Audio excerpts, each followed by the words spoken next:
Hola a todos, ahora vamos a comenzar a revisar la parte de rutas absolutas y relativas en nuestro sistema de archivo Linux. Entonces, ¿qué son las rutas en Linux? Las rutas en Linux son expresiones que las podemos clasificar en dos grandes categorías, aquellas que se conocen como rutas absolutas y aquellas que se conocen como rutas relativas.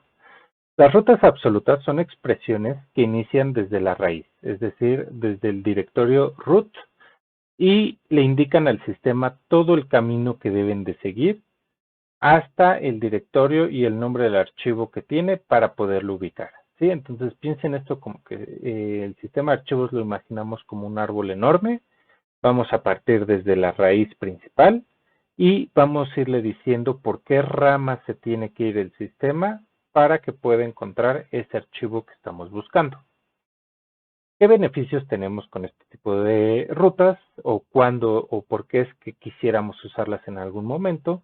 Por lo general es cuando queremos hacer referencia a algún archivo dentro del sistema de archivos, ¿sí? Es decir, algún archivo que está usando el sistema o que administra el sistema directamente y no queremos depender del directorio de trabajo. Es decir, me da lo mismo si estoy en la carpeta Home y desde ahí quiero a lo mejor hacer un llamado o hacer alguna modificación a ese archivo, entonces uso una ruta absoluta y voy a poderlo hacer. El mismo comando con la ruta absoluta lo voy a poder ejecutar si ya no estoy en el directorio Home, sino digamos ahora me moví al directorio MNT, a un directorio mount, donde estoy desde una USB o algo por el estilo, y quiero hacer o afectar el mismo archivo, entonces lo voy a poder hacer desde una ruta absoluta y no me tengo que preocupar por cambiar el comando porque la ruta absoluta, digamos, siempre va a funcionar, siempre y cuando obviamente el archivo se encuentre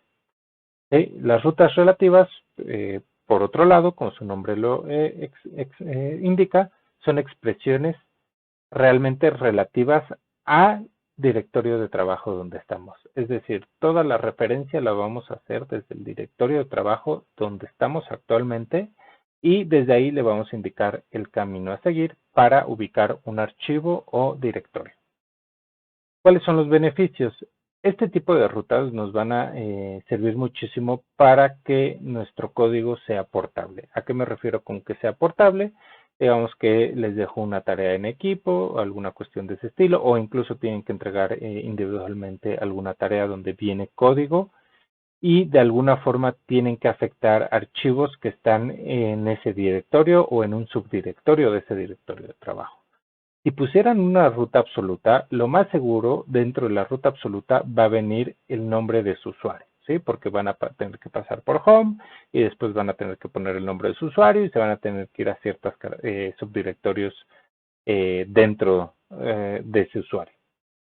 Cuando yo quisiera calificarlo o se lo comparten a su compañero de equipo y él quiera ejecutar este tipo de comandos, le va a generar un error. ¿Por qué? Porque muy probablemente no va a existir en el directorio home una carpeta que sea el nombre del usuario de la persona que lo desarrolló, ¿no? Entonces, si tenemos un equipo, por decirlo así, donde está Beto y Andrea, si Andrea crea su ruta relativa, va a tener dentro de esa ruta, si crea su ruta absoluta, dentro de esa ruta absoluta va a estar la indicación de que pase por el directorio home y luego la carpeta de Andrea.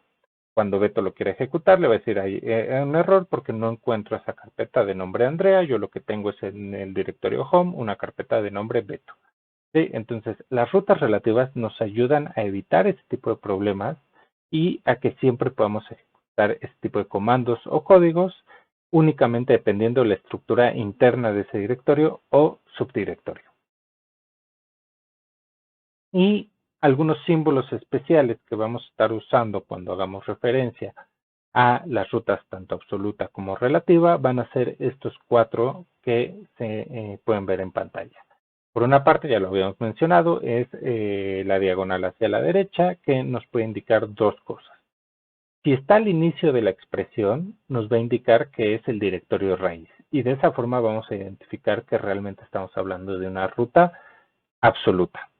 Si no está al inicio de la expresión, lo que nos está indicando es que hay folders o directorios anidados y que realmente lo que tenemos que hacer es ir entrando a cada uno de estos directorios o subdirectorios para encontrar el archivo que estamos buscando.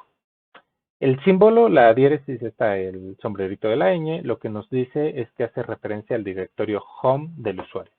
Es decir, si el usuario Beto usa este símbolo, está diciendo que a partir de su carpeta home Beto es donde va a empezar a partir para ir explicando la ruta. Pero ese mismo símbolo, si después se ejecuta, por ejemplo, en la computadora de su compañera Andrea y usa el mismo símbolo, a esa computadora va a indicar, bueno, perfecto, yo necesito hacer referencia al usuario home de Andrea y a partir de ahí voy a buscar la ruta que estoy o el archivo que me está indicando.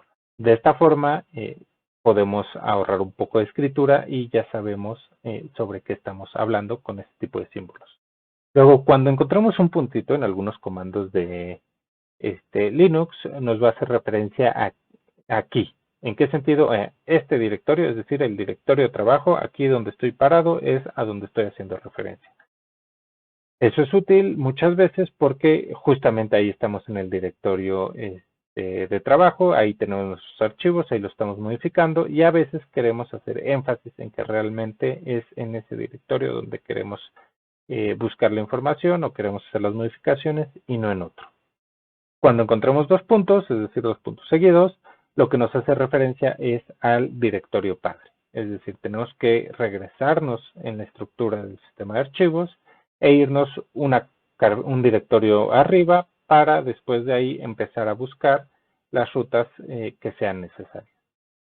Entonces, todo esto va a quedar más claro con algunos ejemplos que se van a mostrar a continuación. Entonces, consideremos este sistema de archivos, un sistema muy sencillo, pero que nos va a servir para explicar. Entonces, tenemos la raíz de todo, nuestro sistema root, y de ahí se desprenden dos subdirectorios, uno que es el temporal o el TMP, que tiene un archivo de nombre glob, y luego tenemos el subdirectorio home. ¿Sí? El subdirectorio home es donde van a estar las carpetas de todos los usuarios de este sistema. En particular, tenemos tres usuarios, a Gerardo, a Nicolás y a Willy. Nicolás no tiene archivos, Gerardo tiene un único archivo que se llama archivo 1 y Willy tiene varios archivos y varios subfolders. ¿Sí? Tiene archivos notas, archivos .bash history, .bash profile, .bash rc, que son nombres de archivos permitidos. En general, el punto al inicio de un archivo lo que dice es archivo de configuración para algún programa. ¿Sí? Entonces, por lo general, cuando vean este tipo de archivos, podrían pensarlo un símil a los archivos ocultos de Windows. ¿Sí? Sin embargo, aquí en Linux, lo único que nos dice es, bueno, voy a usar este archivo para configurar o modificar el comportamiento de algún programa. Después de ahí tiene dos subfolders o subdirectorios, uno que se llama colores, que tiene distintos archivos, y otro que se llama formas, que también tiene distintos archivos. Vamos a usar el pingüino de Linux como indicador de dónde está parado el usuario, es decir, cuál es el directorio de trabajo del usuario para poder hacer referencia a las rutas relativas y poder mostrar un poquito más claro cuál es esa forma o esa diferencia entre rutas absolutas y rutas relativas y cómo afecta o no afecta dónde es que se encuentra el usuario, es decir, cuál es el directorio de trabajo en ese momento. Entonces, digamos que queremos hacer referencia al archivo .bash rc, el que se encuentra ahí dentro del recuadro azul. Para eso, lo que tendríamos que hacer es el siguiente paso, como lo ven en la imagen. Ubicamos una ruta absoluta, sería empezar desde el directorio raíz, el root, después irnos a home. Ya que estamos en home, tenemos que ir al subdirectorio Willy, y en el subdirectorio Willy le decimos que ahí se encuentra el archivo bash rc.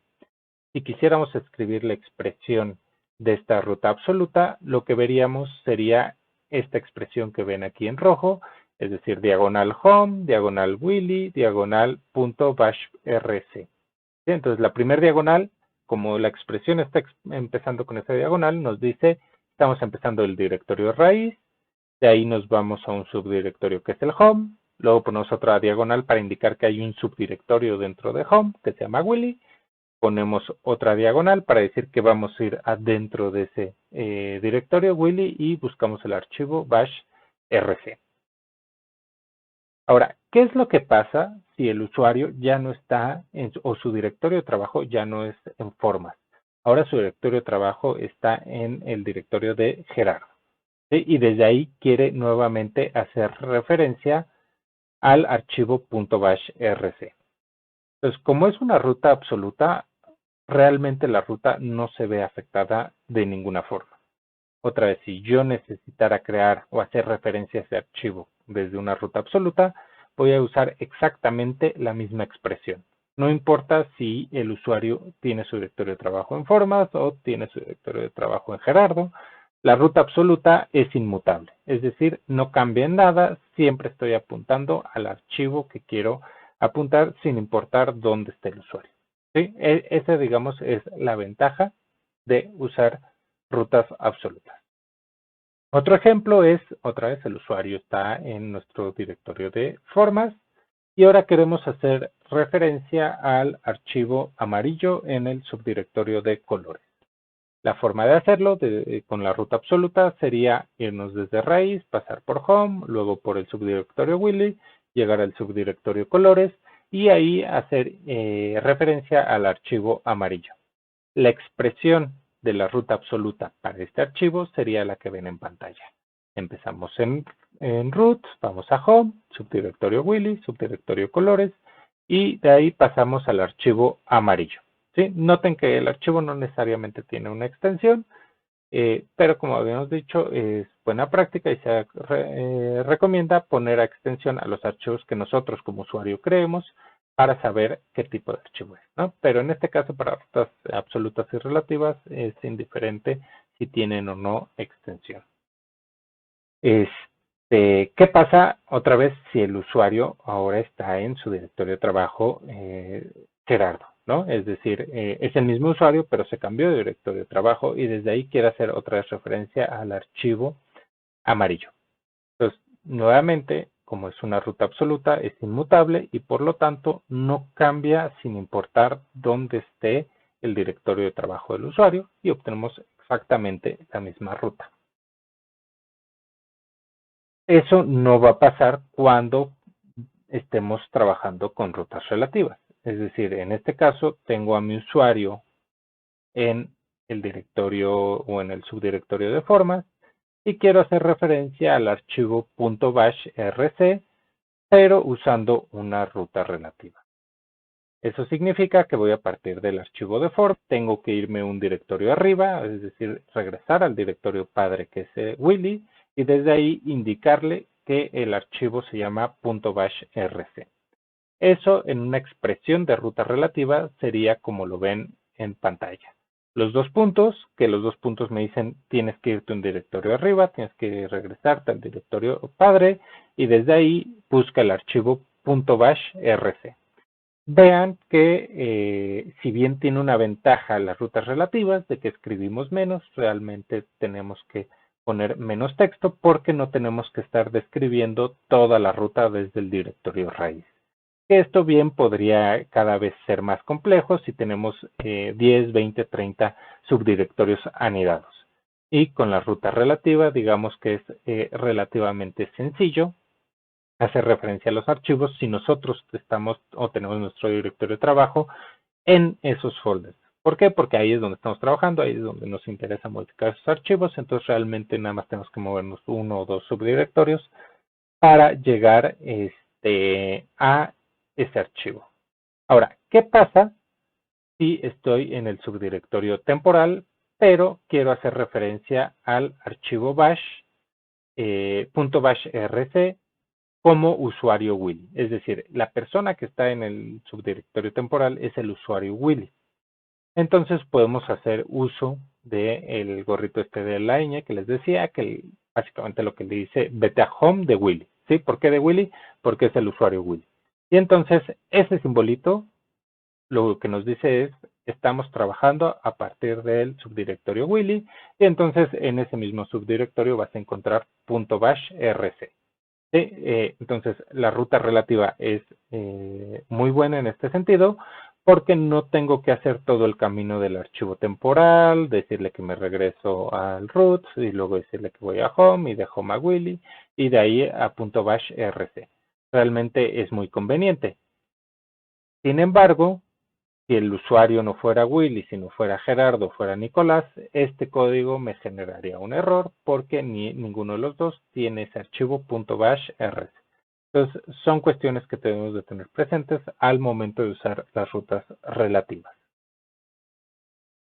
Vamos a otro ejemplo. Tengo un usuario, es un usuario arbitrario, ahorita no me interesa el nombre del usuario, pero sé que su directorio de trabajo está en el folder de Gerardo. Si yo desde el directorio de trabajo del folder de Gerardo quisiera hacer referencia a .bash rc, que está dentro del subdirectorio de Willy, lo que tendría que hacer serían varios pasos. Tendría que irme al directorio padre, que en este caso sería home, ya que estoy ahí, decirle ahora introdúcete al subdirectorio Willy y ahí vas a encontrar el archivo .bash rc. Que toda esa expresión es la que encontramos en la pantalla. Entonces es una ruta relativa otra vez, porque no empezamos con la diagonal. ¿Sí? Entonces le decimos estos dos puntitos, acuérdense, es el directorio padre. De Gerardo pasamos a home, ya que estamos en home, le decimos que vayamos a Willy y ya que estamos en Willy, le decimos que vaya al directorio .bash rc. Algo similar pasaría si ahora es el usuario Gerardo que está en el directorio temporal y quisiéramos usar este símbolo, este gorrito de la ñ para hacer referencia al directorio home. Si hacemos eso y a partir de ahí queremos hacer referencia al archivo .bash rc, entonces lo que tendríamos que hacer es regresarnos a home y ya que estamos en home, irnos al directorio Willy y de ahí al archivo .bash rc. Y fíjense que eso lo haríamos de esta forma. Al indicar el directorio home, no es tan sencillo, tan corto como el usuario Willy, porque obviamente el directorio home es dependiente del usuario que le está ejecutando el comando, y entonces la expresión quedaría de esta forma. ¿Sí? Del directorio home le indico que se vaya a su directorio padre, que es el home, y luego de ahí a Willy y a .bash rc. Otro ejemplo más para que quede un poquito más claro esta parte. Si ahora el usuario está en el subdirectorio formas y quiere hacer referencia al archivo amarillo y vamos a usar expresiones de rutas relativas, lo que tenemos que hacer es de formas, decirle que nos vamos al directorio padre y de ahí irnos al directorio colores para encontrar el archivo.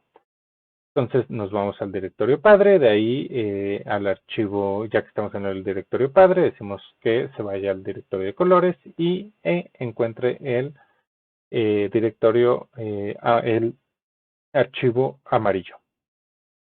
Si ahora no estamos en el directorio formas, pero en el directorio de Gerardo, y desde ahí queremos hacer una ruta relativa hacia el archivo amarillo, vamos a tenernos que ir al directorio padre, que es home, de ahí de home nos vamos a mover a Willy, y de Willy vamos a obtener el subdirectorio colores para indicar que ahí se encuentra el directorio amarillo. Y eso lo hacemos otra vez de esta forma. Con los dos puntitos nos vamos al directorio padre, luego de ahí ya nos movemos al directorio Willy, colores, y le indicamos que es el archivo amarillo.